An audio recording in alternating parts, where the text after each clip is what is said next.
All right. Hello, everyone. So we've just come out of the main stage presentation here at AAMI Exchange on Sunday, Father's Day, and we had a great panel presenting on healthcare, really extending outside the hospital walls, healthcare at home, but in other venues as well. So we've asked those panelists to step in here with us and have a little conversation about that because it was so valuable. There were more questions at the end of the session than I think we've ever had. Yes, it was so engaging, and you guys did a phenomenal job. And if you missed it, we're going to recap it all right here live on air. There you go. There you go. So Mike, Diane, Cherie, I'm going to ask you to introduce yourselves very quickly. Cherie, you want to start?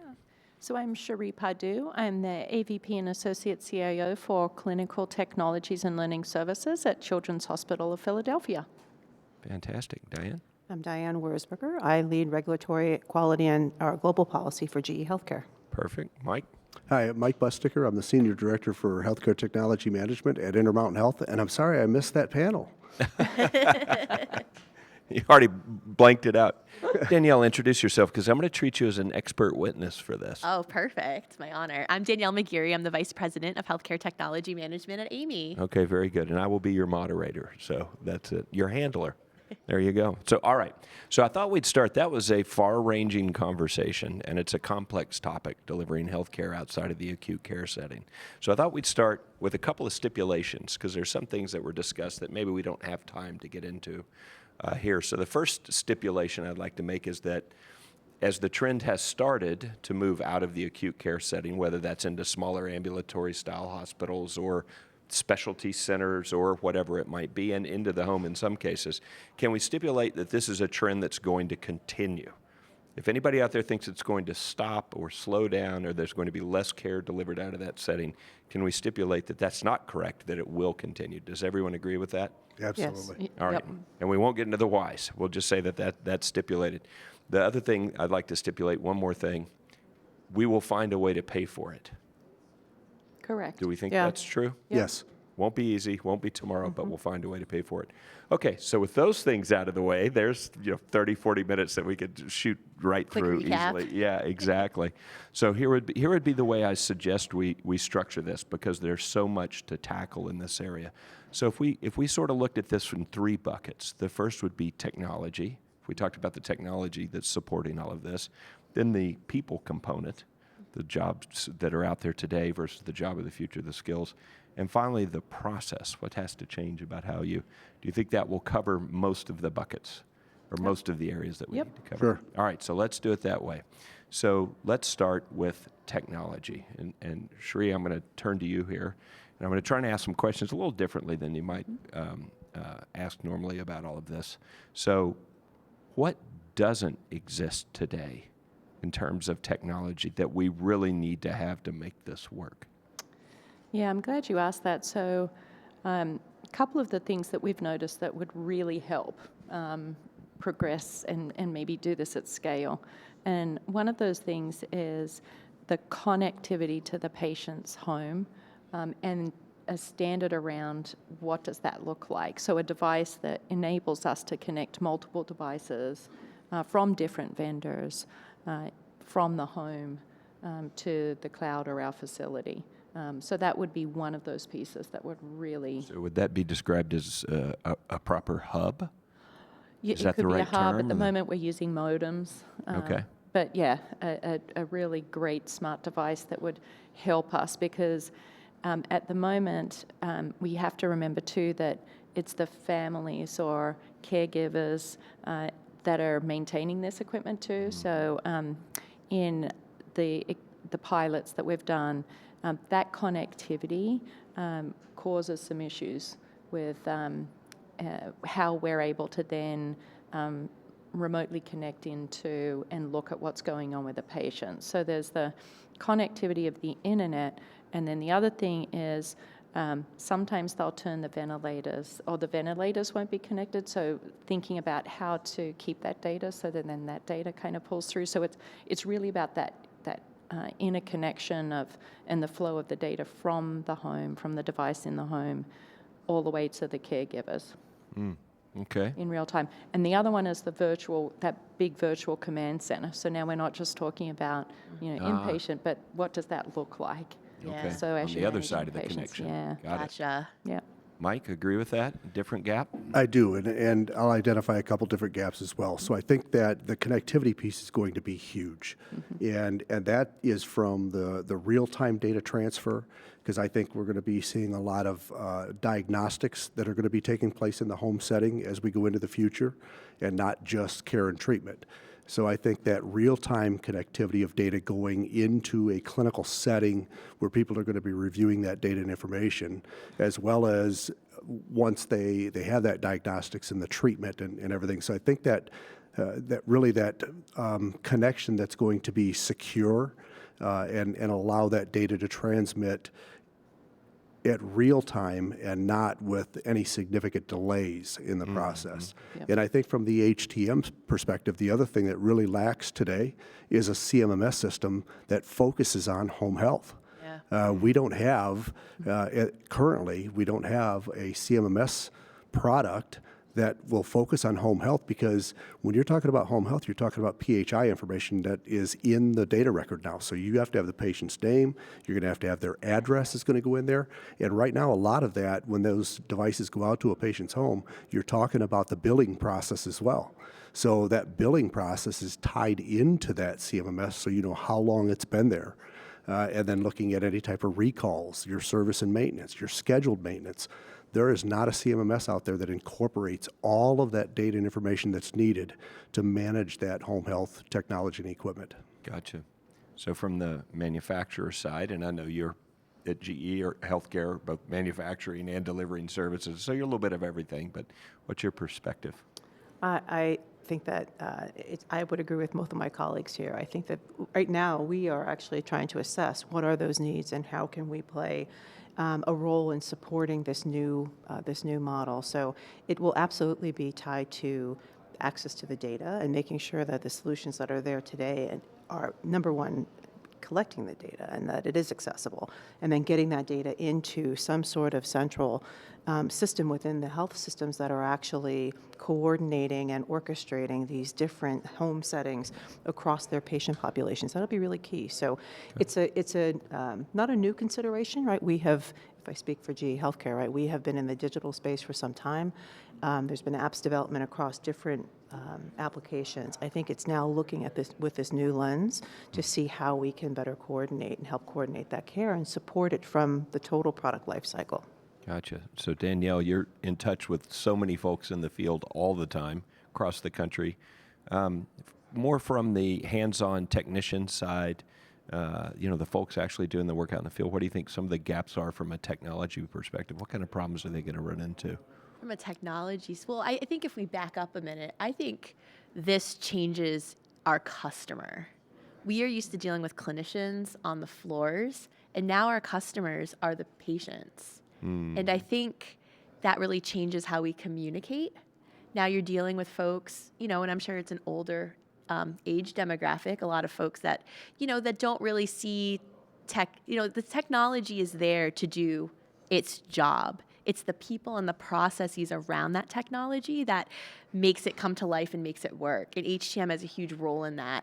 And I think from a technology perspective, we talk about the customer service, changing of the customer, the bedside manner. But from a technology standpoint, I think there's not as much standardization of equipment. And I think Cherie could probably speak to this as well. In the hospital, we try to standardize for patient safety. But when you start going out to the home, that standardization starts to go away. And that creates a training issue, a patient safety issue, and in some ways, access, Right. So, well, if a device is too challenging to use, people won't use it. Yes. So that says something about maybe the user interfaces, the design, right? So Yes. there's a technological piece to that, but that's a perfect transition into the people piece of this, right? The skills sort of piece of this. So, but actually, before we do that, I want to ask one thing because I don't want to just go with the negative. So, and Mike, I'll start with you. What works really well now in healthcare outside the walls? Outside the walls, and I think it's the main objective, what everybody's looking for, and that is to reform healthcare, drive costs down for the consumer or the patient, because they're the most important ones. So I think that works well, and everybody's focusing on that piece instead of looking at we need to make our revenue by selling this device, or we need to make revenue by servicing this device. I think it really is everybody's looking at it from the perspective of what is best for our patients. And they heal better in the home. They really do. Good point. And I think that's what's driving a lot of this and a lot of the collaboration that's going to be required as we continue to move forward. So what you think is working well about it is where we're able to do it, it's serving the patient well. You're seeing better outcomes? Yes. Yeah, that's And fantastic. probably increase patient satisfaction too, right? Yes. People prefer to be home and want Yes. to be home if they Well, can. well, let me ask about that. You're active in a hospital all the time, and I know you're CIO, so it may not be something you deal with every day. But I know in the case of my own parents, I'll use an N of one here, but I tell them you need to get out of the hospital and go home. You need to. You'll be safer at home. You'll be healthier at home. You'll recover more quickly. They don't believe me. Not always. Sometimes they do, but I know many patients think that they're going to be better cared for, et cetera, in the hospital. Is there patient resistance to health care at home that we need to overcome? For some care providers, so we're a pediatric facility, so for us, especially with Oh, your yeah, child. yeah. be the I want my families child and right it's the there with all the child. people surrounding them. How Yeah, does that work out? Yeah. Exactly. And so there are there is education that you do need to do for the families on how are you supporting them in additional ways that they may not even get within the facility. And so one of the things that we have focused on is maintaining a closer connection electronically to those families, so that if they do need help or they do have questions, they immediately can connect to someone who can help them. So sometimes it's help using some of the newer technologies to help with that change management. But sometimes there are people who it's their preference to be in the facility, and we want to make sure that we're also listening to them. And if it's not the right solution for some families, some families may just not be able to do it, and care for their loved one at home. So we do have to respect that too. Right. Patient wishes or patient needs. That Yeah, are as the change is happening and as it becomes more acceptable and technologies are available and it becomes easier, I think more people will do it. Right. But there is a little bit of a challenge there at the moment. And just an additional question. What about economic status? We make an assumption that a lot of people have Wi-Fi in their homes, but that may not always be the case. Right. So that may also, so how does that affect hospital without walls? Yeah, I mean, it impacts it in a big way, right? We want to make sure that we're being equitable in the care that we're providing. And I know we talked a little bit about the need for partnerships, because this is not just a hospital or a healthcare system going into the home. It's really a partnership of people going into the home, right? So we talk about a lot of partnerships with vendors, partnerships maybe with other facilities, depending on what that looks like, home health programs and or clinicians that we employ out of our four walls to help go into the homes and that kind of thing. So you have to really think through those partnerships too, to make sure that you've got a whole solution together for the family. And so going back to the equity, even thinking about some of the technology vendors or advocacy groups to help then bring internet into the homes if needed, working through all of those logistics too is important. Yes. And so if I can, Robert, just real quick, just to piggyback a little bit, there was a question that was asked during the session today that said, how far is too far? Yeah. Can we push this too far to where we're actually being detrimental to patient care and treatment instead of with positive outcomes? And I think it was a great question, and I think that's where we need to involve the patient and their families in their health care. Yep. How many times have you ever went into the hospital before and you get in there and they said, okay, we're going to take blood, we're going to need a urine sample, we're going to send you for an MRI, and how many times has a patient or family member stepped up and said, do I really need all that? Right. Do I need that blood test? Do I need that MRI?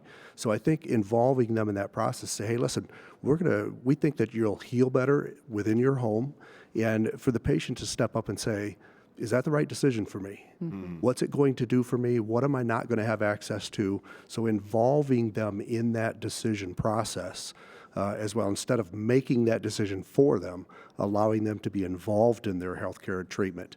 And the other thing, back on the technology piece as well, to the manufacturers, one of the things I think that we lack with home health right now is remote connectivity. When you start looking Yep. at medical devices, I mean, we have remote connectivity in the acute care setting with a lot of devices, but not the devices we're talking about going into the home. Right. So I think that remote connectivity piece is something that's missing as well. And Mike, you mentioned too security, secure remote connectivity too, and I think that's Absolutely. important. All of those aspects, that security, that remote connectivity, it's how we are going to partner with the healthcare providers to understand. I mean, the healthcare providers are going to understand the patient needs and what the situation is the best. We need to understand that and then look at, a change to our user interfaces even. If patients are concerned and their family's concerned or afraid to use those devices, how simple can we make it? Right. So it's not only fail-safe, right, but it's also something they are not intimidated by and can use that. So all of that, I think, is You mentioned you've made progress. So, I mean, what are some things that you think are the biggest advances we have made on the technology side? And then we'll move to the other Well, buckets. But before we I close think- out the technology piece. I think picking up that digital piece, right, and digitizing the equipment itself so that it is able to interact and connect with the internet and other devices has been a huge step forward. I mean, over the last Do several years. This is a layperson's question. I'm a layperson. How many analog devices do we still have? Well, A lot? More than you would think. Yeah. Really? Yeah. A tongue depressor is an analog. Yeah. Well, that's yeah. true. I mean, it depends what you, yeah. That's right. But Yes, yeah, it depends on I mean, that. the type of Of the medical more devices complex is, devices, there's still a lot of right. analog There are out some there. analog devices out there, absolutely. So I but think you've made a it's lot of progress with digitization. absolutely, and bringing those into the running with software and the software that's enabling a lot of that connection and communication across. So, and both from a remote perspective access, but also just in a room, right? Right. And having those devices work together in a particular care situation. There's been lots of progress there.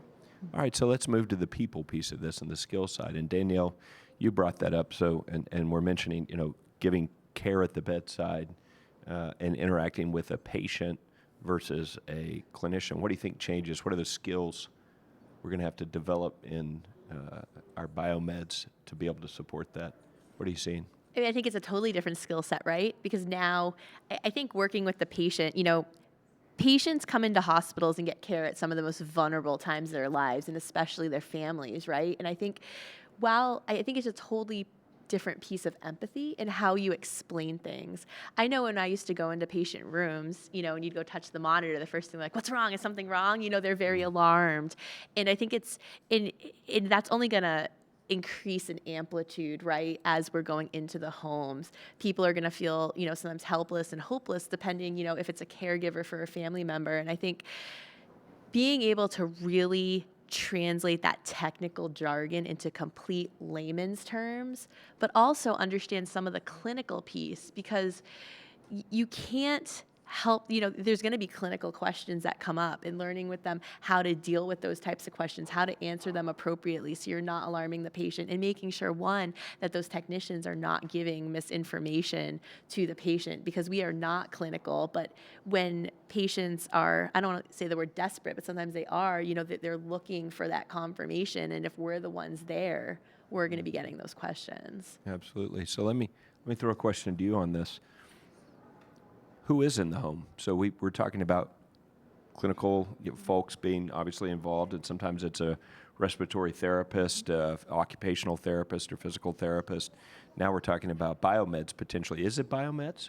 Are biomeds going into the home now? Will they be in the future more? Absolutely. Okay. And I think it's a nursing team. Lots of nursing. Obviously goes into the home. So I think it's going to be a complement of people that go into the home. The other thing to think about as we think through the skills you mentioned and the people, where is the role of IT as the HTM and IT comes convergence. closer together? So are we now looking at HTM needing some additional IT skills with respects to security, and how do you set up, the security patches, how does all that work?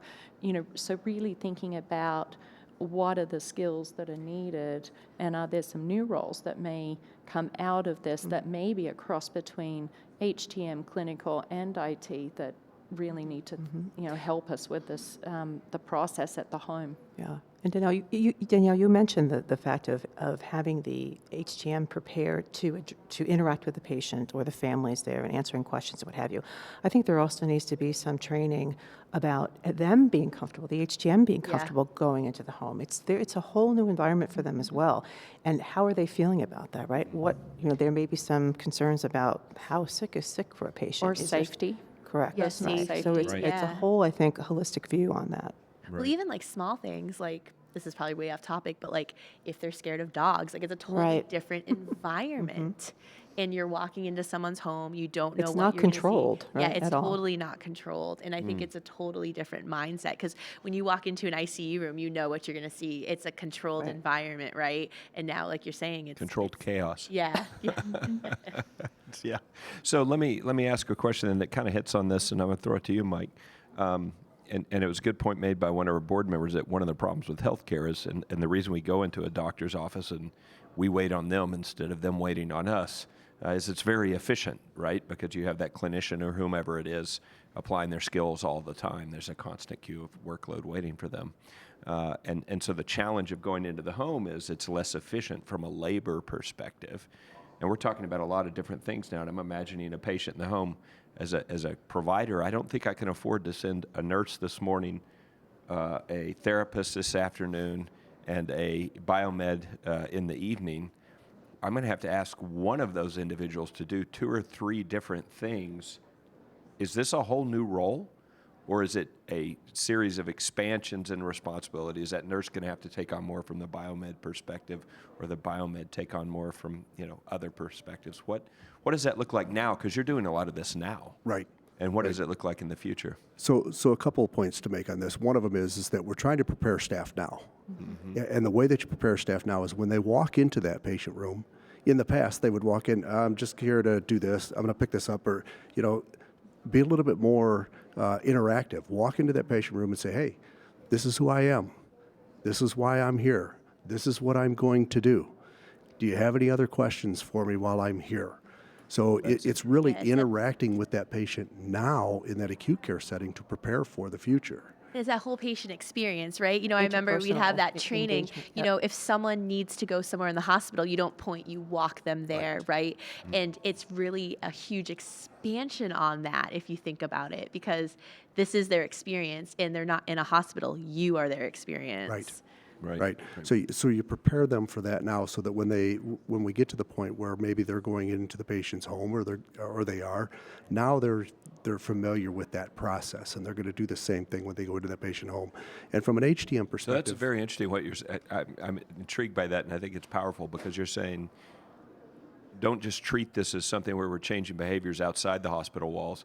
You're saying that this thing that's happening, this innovation, is spreading back into the hospital. That's pretty amazing. Correct. So we start there, so that when it does go out into the future and we branch out, then they know it's already an expectation. They know how to do that. They know how to perform in that scenario.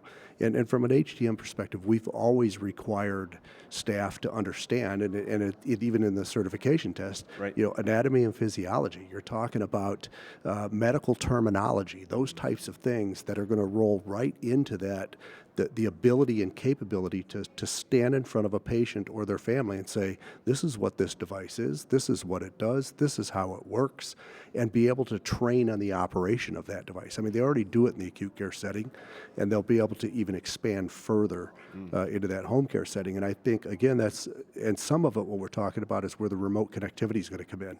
So if I get a call and that dialysis machine is acting this way, I can remote into it instead of actually going to the patient home, remote in, take a look at the error logs or whatever I need to, and potentially fix that device from a remote connectivity instead of having to actually go in to see the patient.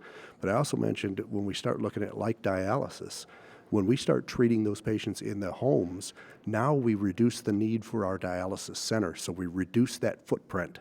So instead of having 30 chairs in the dialysis center, we now have 10, because 20 of those chairs that we were using are now out in the patient's homes. So that reduces that cost piece, even though we may pick up some expense on this side. So I think it could be a wash. And as we continue to go down that road, I mean, we support a lot of facility or a lot of patients that are in rural settings. And you're talking some of them 4 hours away from treatment facilities. And the ability of them to get that treatment now in their home and not have to travel to that, to the facility is going to be tremendous patient satisfier. And yeah, it's going to require some of our people to be on the road a little bit more. But it almost again, reverses. yes. Yeah. Yep. And it's all about Because the Mike patient. and I were talking about this, the other thing that we've found is that is a patient safety issue for some of our fairly ill patients. And so keeping them at home is actually safer than doing the transport if we possibly can. Agreed. And some don't have transportation either. We talk about that equity piece too. Correct. Yeah. And so we're not talking about hop in the car for these patients. Yes. We're talking about they need a medical transport. So just thinking through some of these things when you really are talking about a hospital room, if you will, at the home versus just traditional home care, I think there's a lot of elements to it. And that's why I think it's so critical. We talked about this again and again. We came to the same point about that collaboration right across stakeholders. It's really going to take the whole village, right, to look at these different aspects and together to come with a solution that will work for the patient in the most effective and safe way. So let's move last to process then, because we're running out of time. We could talk about this all day. So, and you mentioned dialysis, and I think, and correct me if I'm wrong, but I believe there's a regulatory change that enabled dialysis machines to go into the home, because there used to be a requirement around instructions for use that either had a clinician being present or you had to have a second caregiver present, right? Am I remembering that correctly? There are. And- So and there was I a wasn't change. engaged in the specific approval of those Right. devices when they first came to the market. But yeah, I mean, I think all of the devices that will end up in a home space have to have that assessment. Right, right. To change that intended use and the environment Right, of so there's use. an intended, and I may and- not have the, yeah, but there's an intended use issue that was blocking some of that movement into the home, and that has been changed or updated in many cases for at least some devices. So that's an example of a regulatory barrier that's been overcome, at least potentially, in places. So what are some of the other process or regulatory or other barriers that we need to overcome to make this happen? So, Mike, start us off. Yeah, I think that, as you take a look at it, and of course, everybody's talking about the reimbursement piece. How is No, that? we stipulated it's going to get paid for. It's true. It's going to get See paid why I did for. that? But yeah. But that is a barrier. Yeah, Yeah, that's fair. and it is a barrier. And from a regulatory standpoint, what are the requirements that we need to meet in order to be able to obtain that type of reimbursement or stuff? So, what are the PM requirements on these devices? What are the user requirements, what are the security requirements? So we got to look at all of those things. And do I think that all of the regulatory pieces are in place currently? No, I don't. I No, think I'm there's not- a lot of room Yeah. right now. And I think that's where that collaborative piece has got to come in, because what we don't need to do is sit back and wait for the regulatory piece to come down and say, okay, this is what you're going to do. What we need to do is be in front of that and help develop that. And put that piece in place from a collaborative standpoint of all of the providers, and be able to, again, ensure that we're doing the best we can for our patients with the highest quality, lowest cost, so it's a win-win for everybody and for healthcare as a whole. Absolutely. Agreed. Diane? I'll just build on One that. thing, biggest process, procedure, regulatory change, what do you So what would you I love to think see? the regulatory piece is going to be critical, and I think this collaborative opportunity that the agency has opened up, and that will include stakeholders, including CMS, the payers at the table, along with the healthcare providers and the manufacturers, because I do think there is a need to simplify the process. If we're truly shifting this for the healthcare system and the benefit of patients, the cost reduction, et cetera, we all need to actually look at a process that is efficient and that will get the products that are safe and effective, right, to the market as quickly as possible in this. So there's still a lot of room for improvement. Sure. Yeah. So I'm going to get a little more tactical based on some of our experience. So I would say making sure you've got your goals, success metrics, and governance in place as an institution diving into this area and really understanding what is it you're trying to do for what populations of patients, making sure that you're selecting the right patient populations and you're able to make sure that the outcomes truly are better. And I think that's one of the biggest things with moving into the home is really thinking about, are the outcomes better, right? We don't want to be just pushing people out just for the sake of doing that. We really want to be doing it because it is, just as safe or safer than what it is now, and has, better outcomes. And so I think having the governance around the selection of what we're doing and how that's going to occur, I think from a process perspective is critical. And then one other thing we haven't touched on is the supply of equipment, right? So that looks very different. The utilization and how you're managing that fleet looks very different from a process perspective when you're in a central location. And now you've got a dispersed location with equipment all over the place. And I think we mentioned CMMS, but the processes around that and working with your supply chain and, really thinking through what does that look like now.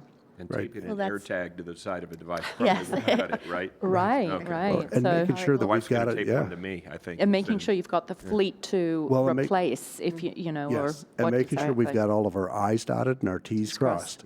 Yep. Because from a risk and legal standpoint, Yes. and when we're measuring outcomes, if there's a bad outcome or there's an incident, how is that handled? Yeah. And what is the liability We and have to be risk? extra vigilant because of Yep. the novelty of some of this. Absolutely. Last word, Danielle, from you. Well, this has been riveting. I just think it's so great we were able to sit down and talk about this for those that missed the keynote. And again, we're so appreciative of your time and your knowledge. And I think closing words is that even if you think this doesn't affect you yet, it will affect you. So we need to start getting ready and preparing. So thank you guys so much for joining us Thank in the you. studio today. It's been an absolute pleasure. Thank you. Thank Be well. you. Travel well.